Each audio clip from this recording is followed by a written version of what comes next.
नहीं, वास्तविक दुनिया में प्रवेश पाकर देखा कि इसके जीत के पीछे कारण क्या है।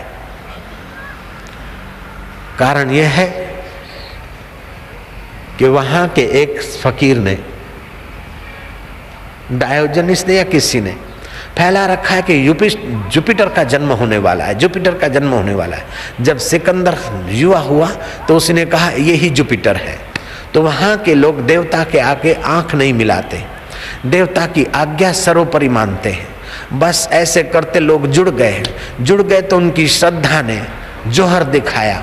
उनकी श्रद्धा थी इस पर कि ये जो है देव है, ये जो कहता है बस फाइनल है, ये जो कहता है तो विजय होके रहेंगे और इसका हुक्म आखिरी हुक्म है। बस इस धुन में उसके सैनिक सफल होते गए। जब सैनिकों के बीच तुमने इसका अपमान किया तो सैनिक समझ गए, वरिष्ठ अधिकारी समझ गए कि अगर जुपिटर होता तो एक साधारण राजा उसके सामने ऐसा नहीं गरज सकता, ये जुपिटर नहीं है। बस उनका विश्वास टूटा, श्रद्धा टूटा, बस टूटते गए, हारते गए। जीवन में श्रद्धा ऐसा चमत्कार ले आती है, श्रद्धा ऐसा साहस और सफलता ले आती है।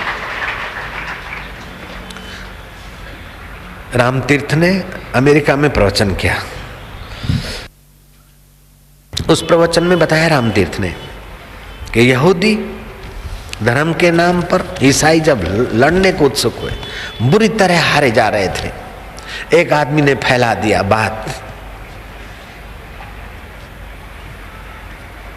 कि अगर हमें वो भाला मिल जाए जिस भाला ने जीसस को छुआ था तो ईसाइयों की जीत सुनिश्चित है, यहूदी परास्त होने बिल्कुल पक्के। अब उस भाले की खोज, बोले मुझे रात को जुपिटर ने सपना दिया है, देवता ने, कि तेरे खेत में जहां तू घूमता है तेरे पैरों तले वो भाला छुपा है। अब तो सैनिक वहां पहुंचे, खूब खोदा, दिन भर खोदते रात हो गई। वो आदमी थोड़ा सा आसपास में जाकर जोर से मुंह फाड़ के चिल्लाने लगा कि यहाँ है भाला, यही है संभावना। सैनिक वहां आए, थोड़ा सा खोदा, एक जंग चढ़ा, पुराना भाला, सैकड़ों वर्षों का पुराना रखा हुआ भाला मिला। लोगों का, सैनिकों का विश्वास हो गया कि इस भाले ने जीसस को टच किया होगा और जीसस को छुआ हुआ भाला मिल गया। अब तो वो आकाशवाणी सच्ची हुई कि हमारी जीत सुनिश्चित है। वो सैनिक लग पड़े तो महाराज जो हारे हुए अपने खूंटे खोल रहे थे उनको भाला मिल गया और हिम्मत आ गई। लगे तो ईसाइयों ने मार खाई थी, जो हार कबूल करी थी वही हार और मार उनकी जीत में बदल गई और विजयी हो गए।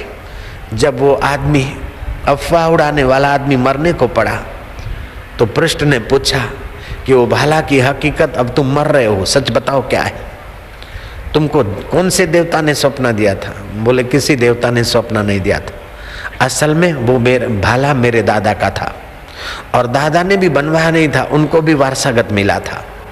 और उस भाला को लेकर मैंने एक तीर्थ यात्रा करने भी गए। फिर सोचा कि पुराना भाला कहाँ लेके घूमूं, पड़ा था। मैं अपनी प्रतिष्ठा और वाहवाही के लिए और ईसाइयों में हिम्मत भरने के लिए ये अफवाह उड़ा दी कि जीसस को छुआ हुआ भाला है, अगर वो मिल जाएगा तो हम विजयी हो जाएंगे। मैंने उनमें एक श्रद्धा का तूफान भर दिया। हकीकत में वो जंग लगा हुआ भाला पुराना था, हमारे बाप दादे परदादों का था और काट चढ़ा हुआ था।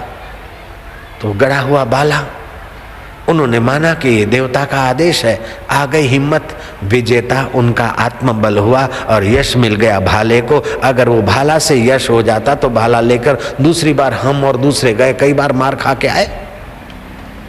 मानना पड़ेगा, जब तुम दृढ़ श्रद्धा करते हो तो तुम्हारा वो अंतर्यामी परमात्मा, जय राम जी की, तुम्हारा वो सच्चिदानंद स्वरूप तुम्हें सत्ता स्फूर्ति देता है। तुम दृढ़ श्रद्धा करते तो तुम्हारा भाव एकाकार होता है, उसमें बल आता है, उसमें ओज आता है, उसमें सामर्थ्य आता है। सो साहेब सद सदा हजूरे, अंधा जानत ताको दूरे। जो सोचता रहता मैं बीमार हूँ, ठीक होना मुश्किल है, बीमार हूँ, वो ठीक नहीं हो सकता है। और बीमारी के वक्त भी जो सुबह नहा धोकर सूरज के किरणों में बैठ जाए, गहरा श्वास ले, नाभि केंद्र पर सूर्य के किरण पड़े, ऐसे वातावरण में बैठे अल्ट्रा वायलेट किरण, अल्ट्रा साउंड किरणों में वो ताकत नहीं जो सूरज के सुबह की किरणों में ताकत है। सूर्योदय से 2.5 घंटे के भीतर भीतर के जो सूर्य की किरण है वो रोग प्रतिकारक शक्ति गजब की जगाते हैं। बड़े बड़े रोगों को दूर करने का सामर्थ्य उन किरणों में है। मुझे मलेरिया हो गया था और मैंने किसी को बताना ठीक नहीं समझा, प्रोग्राम पर प्रोग्राम पूरा करता गया और मलेरिया अंदर काम करता गया और मेरा अंदर का सारा सिस्टम डिस्टर्ब हो गया। कई सत्संग मैंने पूर्ण कर दिए। मैं ये बात मानता हूँ कि सुख बांटने की चीज है और दुख पैरों तले कुचलने की चीज है। दुख तो मेरे शरीर को हो रहा है। अगर मैं कहता हूँ मुझे इतनी तकलीफ है तो मेरे लाखों लाखों शिष्यों के हृदय को दुख होगा। मेरे शरीर को दुख है, उनके हृदय को दुख पहुँचाना मेरा कोई अधिकार नहीं है। मेरा कर्तव्य कि उनके हृदय को सुख पहुँचाए। मैंने ऐसे ढंग से अपने ऊपर कंट्रोल किया कि किसी को पता तक नहीं चलने दिया कि मेरे को कई महीनों से मलेरिया है। आखिर दिवाली के दिनों में मैसाना का सत्संग पूरा करते करते मुझे पूर्णाहुति कर के दिन बहुत कठिनता से खींचने पड़े। बहुत विल पावर का उपयोग किया, फिर भी कुछ लोग समझ गए कि बापू की तबीयत, बापू का शरीर बापू के हाथ में अब नहीं आ रहा। मैं एकांत में चला गया, डॉक्टर को बुलाया, उसने दे दी आयुर्वेदिक कैप्सूल। मैंने कैप्सूल खोलकर फेंक दी, उसका पाउडर लिया, क्योंकि कैप्सूल में मैंने सुना है कि पशुओं की हड्डियों वड्डियों का उपयोग होता है, अपवित्र चीज़ों का उपयोग होता है, इसलिए कैप्सूल में निगला नहीं, कैप्सूल का पाउडर निगला। पाउडर बहुत कड़वा, मैंने क्या तो बहुत कड़वा है। बोले कड़वा है इसीलिए जठरा के ये पेट के जो कीटाणु हैं बहुत बढ़ गए हैं, उजरी खराब हो गई, फला नहीं हो गया, सब डैमेज हो गया बापू, ये तो कोर्स करना पड़ेगा। मैं क्या कड़वा से बैक्टीरिया जाएंगे, मैं समझ गया। मैंने दातुन मंगाया, उसका रस लेने लग गया, थोड़ा नीम का रस पीने लग गया। मुझे कोई कोर्स की ज़रूरत नहीं पड़ी और मैं अभी भी चंगा हूँ, अट्टा कट्टा हूँ। एक उपयोग मैंने किया, सूर्य के किरणों में बैठता था, अल्ट्रा वायलेट और साउंड से भी पावरफुल किरणों को अपने में भरता था और मैं निरोग हूँ ऐसा जप करता था। अभी तक मुझे कोई दवाई खाने की ज़रूरत नहीं पड़ी।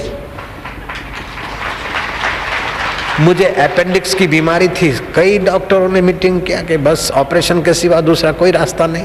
मैंने पाद पश्चिमोत्तान आसन चालू किया। अपेंडिक्स कब चला गया, कैसे चला गया मुझे पता नहीं। आज 35 साल हो गए, फिर कभी नहीं हुआ।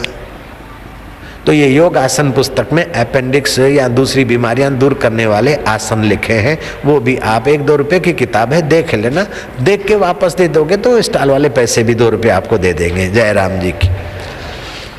तो आपका शरीर तंदुरुस्त रहे। दूसरी बात, आपका मन प्रसन्न रहे।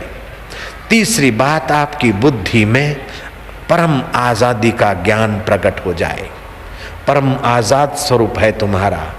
आहे अम्मा आजाद पखेड़ो, हर बंधन खा न्यारो। तुम सब बंधनों से न्यारे हो, ऐसे अपने आत्मा के ज्ञान को पाने के लिए कटिबद्ध हो जाओ।